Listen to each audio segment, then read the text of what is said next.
Hello, this is Kiran coaching campus news. दोस्तों, दिल्ली विश्वविद्यालय के पासिंग क्राइटेरिया को लेकर आज जो हम चर्चा करने वाले हैं कि आखिर आपको एग्जाम में जो है कितना परसेंट मार्क्स लाना है ताकि आप जो है पास हैं या फिर जो है फेल हैं, आपको जो है पता चल पाएगा। चाहे आप डीयू के रेगुलर कॉलेज के छात्र हो, एनसीपीएफ के छात्राएं हो या फिर जो है स्कूल ऑफ लर्निंग के छात्र हो, तो पूरे डिटेल में आज हम इसी के ऊपर में चर्चा करने वाले हैं।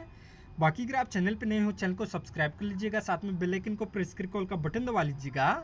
ताकि डीयू से रिलेटेड सारा अपडेट हमारे चैनल पे आपको मिलता रहे। तो दोस्तों, दिल्ली विश्वविद्यालय के बहुत सारे छात्र जो है अपने पासिंग क्राइटेरिया को लेकर जो है कंफ्यूज हो रहे हैं कि आखिर उनका जो है पासिंग क्राइटेरिया जो है कितना परसेंटेज उन्हें जो है एग्जाम में जो है मार्क्स लाना होगा ताकि वो जो है पास हैं या फिर जो है फेल हैं, उन्हें जो है पता चल पाएगा। तो दोस्तों, पासिंग क्राइटेरिया जानने से पहले मैं आपको ये बता दूं कि अगर आप डीयू के रेगुलर कॉलेज के छात्र हैं, एनसीपीएफ के छात्राएं हैं या फिर जो है स्कूल ऑफ लर्निंग के छात्र हैं, यहाँ पे जो है सभी का जो है अलग अलग जो है एग्जाम पैटर्न होता है। यानी कि कहने का मतलब ये है कि सभी का क्वेश्चन जो है अलग अलग जो है मार्क्स का आता है। यानी कि अगर आप रेगुलर कॉलेज और एनसीपीएफ के छात्र हैं तो आपको जो है 75 नंबर का क्वेश्चन पूछा जाता है, लेकिन अगर आप एसओएल के छात्र हैं तो कई बार आपका जो है 75 नंबर का भी जो है क्वेश्चन पूछा जाता है और कई बार जो है आपको 100 नंबर का भी जो है क्वेश्चन पूछा जाता है। तो इसमें जो है कोई भी कंफ्यूज होने वाली बात नहीं है। दिल्ली यूनिवर्सिटी का जो है पासिंग क्राइटेरिया जो है वो मिनिमम जो है 40% है। अगर आपका जो है 40% मार्क्स है तो आप जो है उस सब्जेक्ट में या फिर जो है सारे सब्जेक्ट में जो है पास हैं। तो ये जो है आपको जो है ध्यान रखना है। अब हम आते हैं कि अगर आपका जो है एसओएल के छात्र हैं और अगर आपका जो है 100 नंबर का क्वेश्चन जो है पूछा गया है तो आपको जो है कितना मार्क्स जो है लाना है। तो दोस्तों, अगर आपका जो है 100 नंबर का जो है क्वेश्चन पूछा गया है तो आपको जो है मिनिमम जो है 100 में से जो है 40 मार्क्स लाना है, तभी जो है आप जो है पास माने जाओगे। तो ये जो है आपको ध्यान रखना है।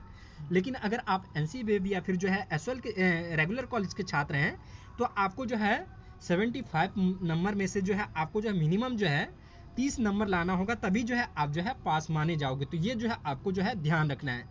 अब हम आते हैं दिल्ली यूनिवर्सिटी के जो है किस तरह से जो है पासिंग क्राइटेरिया आपको जो है रिजल्ट में जो है डिक्लेयर होके आता है, यानी कि मार्कशीट में जो है आपको जो है क्या लिखा आता है।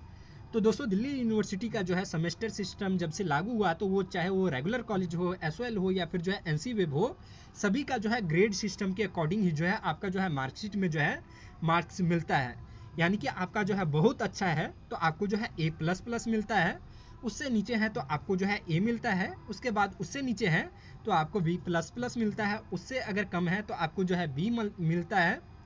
उससे आपका जो है नीचे है तो आपको C++ मिलेगा और उससे नीचे है तो आपको जो है C मिलेगा। तो इसी प्रकार से जो है ग्रेड सिस्टम के माध्यम से आपको जो है मार्क्स मिलता है। तो अगर आपको जो है A++ मिलता है या फिर जो है A मिलता है या फिर अगर B++ मिलता है या फिर B भी मिलता है तो आपका जो है अच्छा मार्क्स है। तो ये जो है आपको ध्यान रखना है। अगर आपको जो है इस पे जो है मार्क्स जो है चेक करना है कि आपका जो है कितना परसेंटेज है, तो उसी के अकॉर्डिंग जो है आपके जो है मार्कशीट पे लिखा होगा कि आपको जो है कितना परसेंटेज कितना मार्क्स है, तो आपको जो है A++ या फिर जो है A मिला है या फिर जो है B मिला है, तो उसके अकॉर्डिंग जो है आप कैलकुलेट कर सकते हैं और देख सकते हैं कि आपका जो है कितना परसेंटेज आया है। और मैं आपको ये भी बता दूं कि आपका जो है परसेंटेज जो है सिर्फ जो है एक सब्जेक्ट को लेके नहीं जो है जोड़ा जाता है, टोटल सब्जेक्ट में। यानी कि आपका जो है पहले तो एक सेमेस्टर में जो है टोटल आपका जितना, मान लीजिए आपका जो है एक सेमेस्टर में 50% आया है और दूसरे सेमेस्टर यानी कि सेकेंड सेमेस्टर में आपका जो है 40% आया है, तो आपका जो है ऐसा नहीं माना जाएगा कि आपका जो है टोटल जो है एक सेमेस्टर में 50% है और एक सेमेस्टर में 40% है। आपका दोनों सेमेस्टर यानी कि पूरे साल का जो है आपको जो है मार्क्स जोड़ के जो है आपका जो है एक साल का, यानी कि जो है दोनों सेमेस्टर का जोड़ के ही जो है आपको जो है मार्क्स मिलता है। तो उसी के अकॉर्डिंग जो है आपका परसेंटेज जो है जोड़ा जाता है। यानी कि अगर आप जो है एक साल में यानी कि दोनों सेमेस्टर में जो है 50% या फिर जो है 45% मार्क्स लाते हो या फिर जो है 60% मार्क्स लाते हो और नेक्स्ट सेमेस्टर में यानी कि जो है आप जो है थर्ड सेमेस्टर में जो है आप जो है कुछ उससे ज़्यादा लाते हो या फिर जो है कम लाते हो और फिर जो है आप जो है फोर्थ सेमेस्टर में जो है कितना लाते हो, तो उसी के अकॉर्डिंग यानी कि 2 सेमेस्टर में जो है आपका जो है मार्क्स जो आता है तो उसी के अकॉर्डिंग जो है आपका परसेंटेज बनता है और उसी के अकॉर्डिंग जो है आपका जो है मार्कशीट में जो है आपको दिखाया जाता है। और पूरा जब आप जो है पास आउट हो जाएंगे, यानी कि जो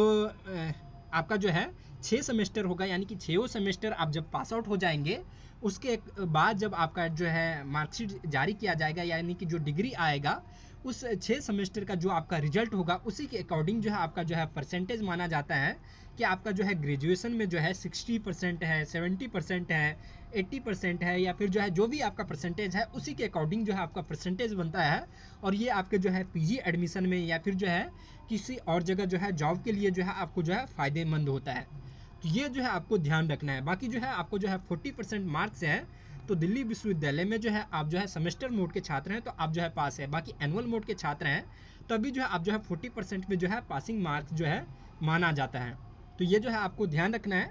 बाकी इससे रिलेटेड कोई अगर आपका सवाल है, कोई कन्फ्यूजन है तो आप हमें कभी भी जो है कमेंट करके या फिर डायरेक्ट जो है इंस्टाग्राम पे फॉलो करके भी जो है पूछ सकते हो। इंस्टाग्राम का लिंक जो है आपको डिस्क्रिप्शन में मिल जाएगा। तो एसवाल से रिलेटेड या फिर जो है डी से रिलेटेड कोई भी क्वेरी है तो कभी भी वहाँ पे आप जो हमसे पूछ सकते हो।